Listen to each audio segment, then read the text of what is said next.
नमस्कार विद्यार्थी मित्रांनो, व्यंकटेश एज्युकेशन अँड संस्कृती या आपल्या चॅनलवर सर्वांचे सहर्ष स्वागत आहे।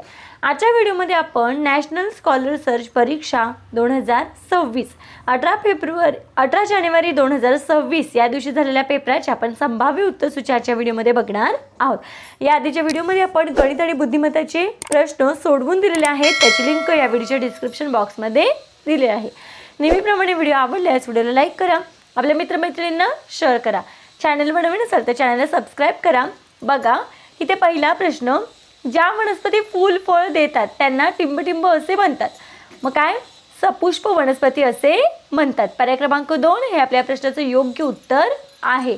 पुढचा प्रश्न, टिंबटिंब हे वनस्पतींचे अवयव आहेत। मग बघा मूळ, खोड, पाने म्हणजे सर्व पर्याय बरोबर हे आपलं उत्तर आहे, कारण मूळ पण वनस्पतींचा अवयव आहे, खोड पण अवयव आहे आणि पाने पण अवयवच आहेत, म्हणून मी ते योग्य उत्तर आहे, सर्व पर्याय बरोबर। झाडावर न राहणारा प्राणी, कावळा, पोपट, उंदीर, माकड। उंदीर, कारण उंदीर कुठे राहतो? बिळात राहतो। सिमेंट, विटा, पोलाद यांचा वापर करून टिंबटिंब घरे बांधतात। सिमेंट, कॉन्क्रीटची घरे बांधतात। पर्याय क्रमांक 1 योग्य उत्तर आहे। पुढचा प्रश्न, केस धुण्यासाठी कोणत्या वनस्पतींचा वापर करतात? मग केस धुण्यासाठी शिककाई या वनस्पतींचा वापर करतात। खालपैकी कोणत्या क्रियेत पायाचा उपयोग होतो? हार उचलणे, जेवण करणे, उड्या मारणे, केस विंचणे। मग उड्या मारण्यासाठी पायाचा वापर होतो। दोन फुफ्फुसांच्या दरम्यान कोणते इंद्रिय असते? मग बघा दोन फुफ्फुसांच्या दरम्यान हृदय हे इंद्रिय असते। पर्याय क्रमांक 2 हे आपल्या प्रश्नाचं योग्य उत्तर आहे। वाहतुकीचे प्रमुख किती मार्ग आहेत? आता बघा वाहतुकीचे एकूण 4 मार्ग आहेत। कोणकोणते? तर पहिला आहे रस्ते, लोहमार्ग म्हणजे रेल्वे, जलमार्ग म्हणजे पाण्यातून जाणारे आणि हवाई मार्ग।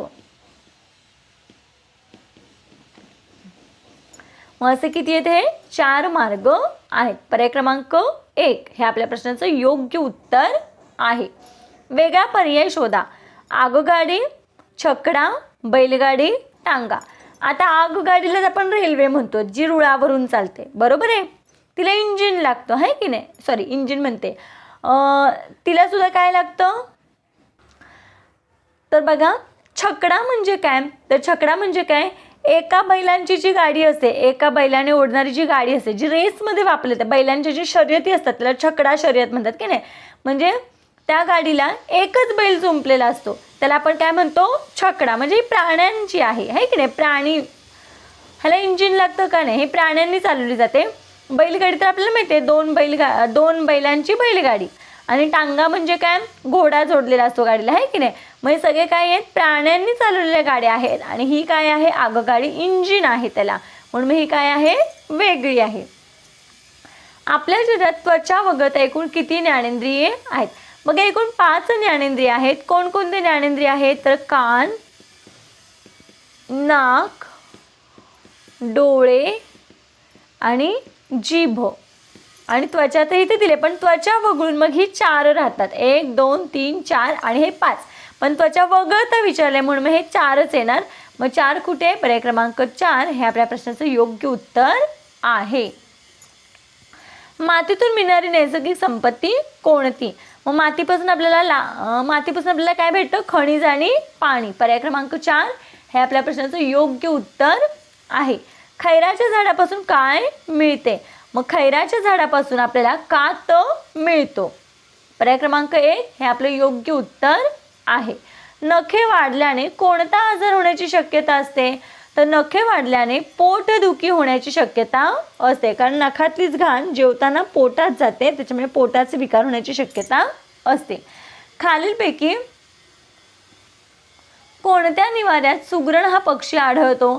तर आपल्याला माहिती आहे सुगरण पक्षाचं काय असतं? खोपा। पर्याय क्रमांक 2 हे आपले योग्य उत्तर आहे। वेगळा पर्याय निवडा। वाघ, कोल्हा, अस्वल, हरिण।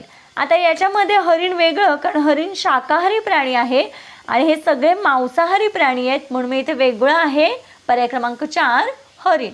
पुढचा प्रश्न बघा, खालीलपैकी पाण्याखालील वाहतुकीचे साधन कोणते आहे? आता हवाई मार्ग तर हेलिकॉप्टर हे तर काय आहे, हवाई मार्ग आहे, त्याच्यामुळे हेल का नाही. आता जहाज आणि होडी ही पाण्यावर चालते म्हणजे पाण्यावर तरंगते, पण इथे पाण्याखालील विचारले, मग पाणबुडी हे पाण्याखालील वाहतुकीचे साधन आहे. पर्याय क्रमांक 2 हे योग्य उत्तर आहे. पुढचा प्रश्न बघा, यापैकी कोणत्या गोष्टींपासून बायोगॅस निर्माण करता येतो? शेण. पर्याय क्रमांक 4. फार मोठा आवाज, गोंगाट टिंबटिंबला घातक असतात, मग कानांना घातक असतात, आहे की नाही? उत्तर आहे पर्याय क्रमांक 2. पुढचा प्रश्न, खालीलपैकी चांगली सवय कोणती? केस धुवू नये, चुकीचं आहे. उलट आठवड्यातून 2 वेळा केस स्वच्छ धुवावेत. दाताने नखे कुरतडणे ही वाईट सवय आहे. दात स्वच्छ घासावेत ही चांगली सवय आहे. खोटे बोलणे वाईट सवय आहे. जे पदार्थ पाण्यात विरघळू शकत नाहीत त्यांना विद्राव्य पदार्थ असे म्हणतात. जे पदार्थ पाण्यात विरघळू शकत नाहीत त्यांना विचारले. जे पदार्थ पाण्यात विरघळतात त्यांना विद्राव्य म्हणतात. जसं की साखर, मीठ पाण्यामध्ये विरघळून जातात, ते विद्राव्य आहेत. आणि जे पाण्यात विरघळू शकत नाहीत त्यांना आपण काय म्हणतो? अविद्राव्य पदार्थ असे म्हणतात. पुढचा प्रश्न बघा, गुहेमध्ये कोणता प्राणी आढळतो? मग उत्तर आहे सिंह. पर्याय क्रमांक 2. टिंबटिंब हा सर्वात मोठा पक्षी आहे. मग आपल्याला माहिती आहे शहामृग हा सर्वात मोठा पक्षी आहे. पुढचा प्रश्न बघा, बर्फ वितळला की त्याचे पाणी होते, म्हणजेच बर्फ स्थायू आहे आणि पाणी द्रव आहे. मग स्थायूचे रूपांतर द्रवात होते, मग स्थायूचे रूपांतर द्रवात असं पर्याय क्रमांक 2 मध्ये आहे. म्हणून मी इथे आपलं योग्य उत्तर आहे पर्याय क्रमांक 2. पुढचा प्रश्न, पाठीचा कणा नसणाऱ्या प्राण्यांना अपृष्ठवंशी असे म्हणतात. पर्याय क्रमांक 2 योग्य. पुढचा प्रश्न, वेगळा पर्याय निवडा. वनस्पती, प्राणी, मानव, प्लॅस्टिक हे सगळे सजीव आहेत, प्लॅस्टिक निर्जीव आहे. पर्याय क्रमांक 4 हे आपल्या या प्रश्नाचं उत्तर आहे. बघा, या पद्धतीने आपण आजच्या व्हिडिओमध्ये विज्ञानची प्रश्नपत्रिका स्पष्टीकरणाचे सोडवून घेतलेली आहे.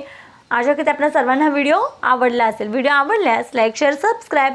आजचा व्हिडिओ कसा वाटला ते कमेंटमध्ये नक्की सांगा. भेटूया पुढच्या व्हिडिओमध्ये.